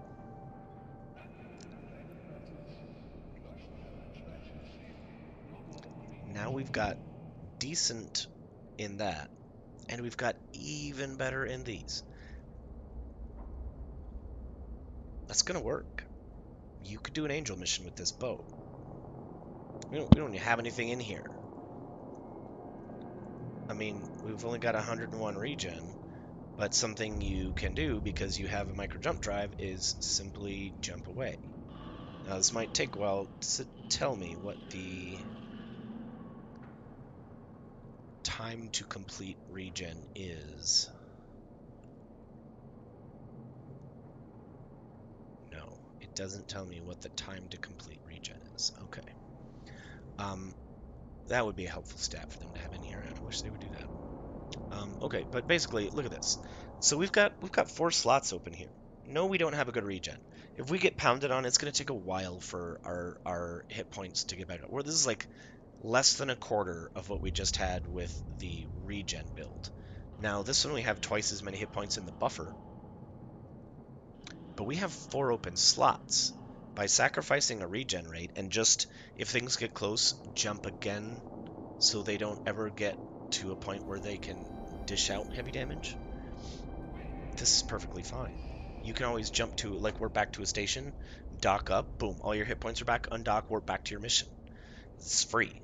I mean, that's always good. But with these extra low slots, we can do more things now. Like, because we're a big fat battleship, let's maybe put some signature bonus in here. Well, that's still pretty garbage. Still, oh god, it's still 11 seconds for a frigate. Versus what? Jesus.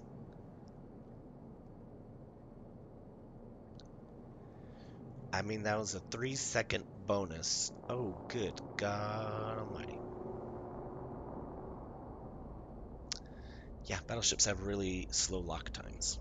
So it's a good thing you can lock a bunch of targets, because you're going to need to be cycling. You're going to need to be locking a couple while you're trying to take one down. Alright, so, now if we didn't do a SIGAMP, what if we just did things to help our drones?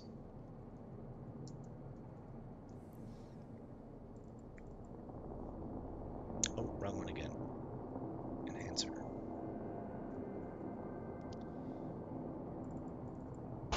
So our drones, let's just take a look at the stats here.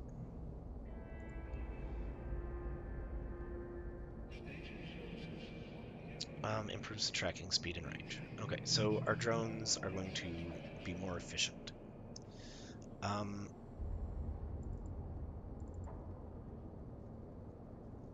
Let's see here. You could play this where you had that big honkin' bonus down here, or the regen rate going, and I don't know, did something else. Went in close with a Dominix. No, you can't shoot anything with it. You can't shoot a frigate with a battleship blaster, unless you got like quadruple webs on it. It's just not gonna happen.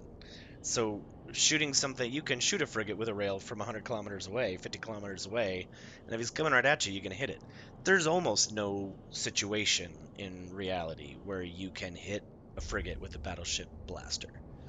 So this boat is really meant, and because a big drone boat can do sentries, this boat is meant to be micro jump drived out of the fight and lob shells in from a distance, where the heavy tank isn't going to be as important. It's just not. Um, so yeah, there's a couple of the basics on the shield. It's been like 2 freaking hours. I can't believe it's been going this long. Oh yeah, 2 hours. Good time to stop. Um, so you either pile on the extenders and boost the resistances in the thing that you want to be focusing on. Don't don't take a hammer to a job that needs a screwdriver. You bring a screwdriver, and probably in your dock you should have a Phillips, and you should have a flathead, and you should probably have like a Torx driver head, and you should have a couple of different tools. If you get settled somewhere and you get in a rhythm, like I was talking about with doing Garistas and Serpentis rats, I didn't keep any other ships there. Those were the only ships I kept there. I didn't need to waste money trying to have a bunch of ships that could do a lot of things. That was my money-making little alley where I would just get level 4 missions and do sites to get escalations, and then I would go to the little islands and I would do sites and I would get escalations, and then I would get into a different ship entirely to go do the escalations that are much harder, that are in danger zone like low sec and null sec. So those might require a different tank. This is a good tank for sitting at range and lobbing shells in. This Dominic's, that is a good tank for sitting at a distance and lobbing shells in, or, drones, whatever. This isn't a complicated build. I could leave myself with another mag stab in there if I wanted to do a little bit more damage. I could put in a diagnostic in here if I felt I wanted a little bit better cap and a little bit better shields, but I don't have to. The current router is for the power. Let's see. Yeah, so I wonder, could I just do a current?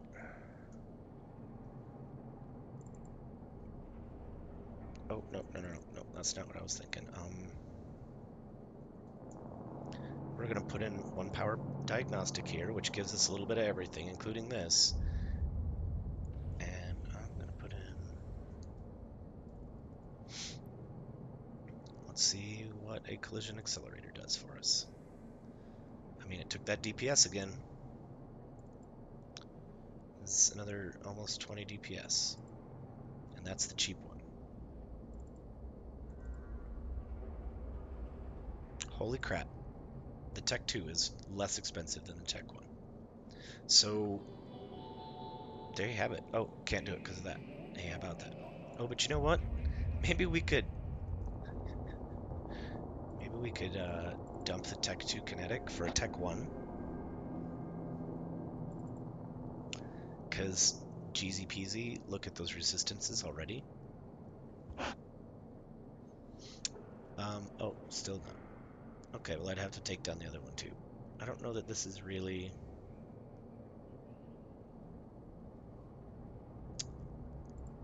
I could just put in the Tech 1 and get more damage. Or better resistances. Okay, so here's the balance. You either have better damage or you have better resistances. You have a Tech 2 collision accelerator, or you have 2 Tech 2 resistance modules for an already completely more than adequate tank here. We're going to try something else real quick, just because I thought of it. We're going to do a medium Purger and see how much that costs. That's still a little pricey. Let's look at that T1.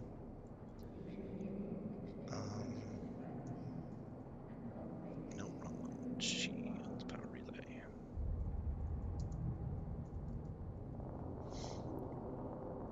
Alright, so right now we're sitting at 163. 217 per second on top of a 50,000 buffer. I mean, it's almost too much. It's almost like get rid of this and just put yourself another mag stab in. I mean, that might be what I would do there.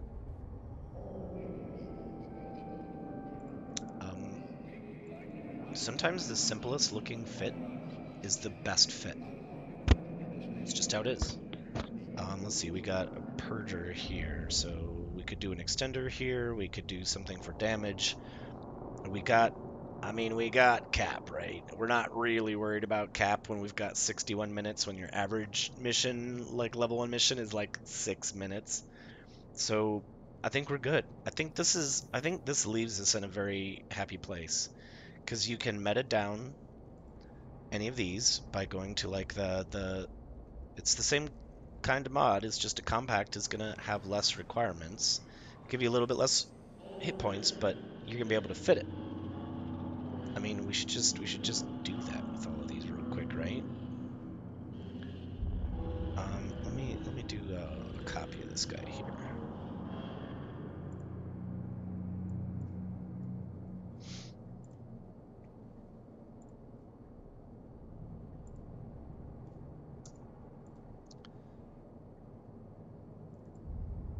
Oh, that is a buffer copy. All right, we're just gonna dumb all of these down, and we're gonna see what this looks like for our fittings to see if this is something that a brand spanking new player can sit in and still have it do a good job for them. So we got that, we got that. Well, we got enduring, right? Let's do enduring because it sounds adorable. All right, so I mean, we freed up. We've got more than 5% in each of these. Jeez. Um,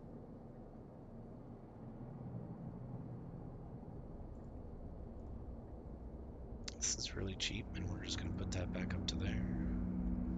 The Purger, for some reason, is really expensive, but we don't really need the Purger. You know what we could do is we could put another one in here. Or what we could do if we knew we were going to be doing some low-level Angel too, is just drop it into Explosive. Let's just take a look at what that looks like.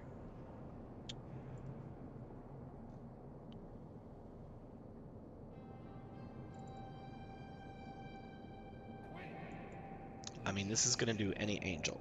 This is going to do any Garista. This is going to do any... I mean, up to a certain point. You know what I mean? Like,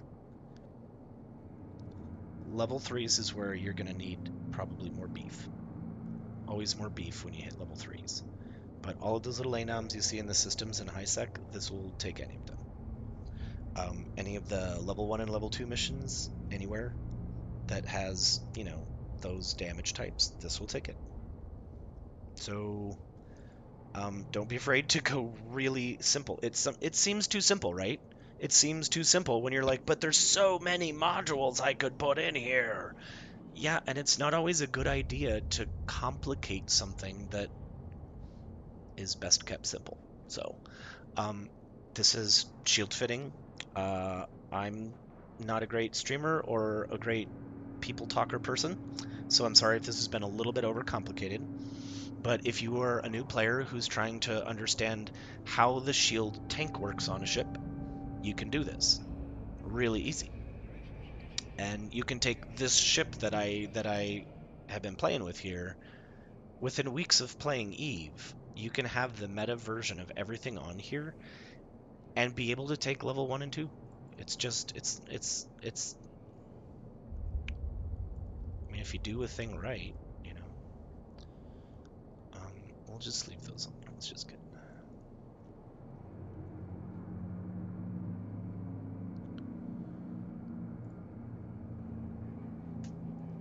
oh, Nikes. That's what I wanted. Prototype. There we go. So we got prototype guns on here. These are meta guns that you get within days of playing Eve. You can train hybrids and get 3 ranks in the light ones, and then now you've got 3 ranks in prototype rails, or in rails, and you're flying these. You've got these within days of starting Eve, like the large thing. The shield modules in general are really easy to train into. You could fly this ship within a couple of weeks. And within a couple more weeks of training on some of the supporting skills, be really good at it. And within a couple of weeks of that, you're flying that Tech 2 version of this, which is even better. So don't underestimate the simplicity of a build. Just remember that sometimes a little tweak here and there makes a big difference. Just raising up resistance in something might. Oh, hey. Yeah, I was just about to log off here, buddy, but I appreciate you popping in. Maybe next weekend when you recover from the last one you had to sit through, you can check this out and just look at. Um, so yeah, that's what we got. I got I got the passive, I've got the active, and I've got the passive regen covered. Um, and again, don't be afraid to put it on a ship you wouldn't think it would go on. Amar, forget Amar. Don't put shields on Amar ships. It's just stupid. Don't put shields on Amar ships. Every other ship in the game, it's either meant to be a shield ship or you can make it a shield ship really really easily. So big ships, the same principles. Battleships or a cruiser. A cruiser you can get into in a couple of days of training. It's gonna be the same thing. So yeah, I guess that's all. I really appreciate that I got a viewer in the last few moments. Oh no, he's already gone. Okay, so that was a few moments ago and I missed him.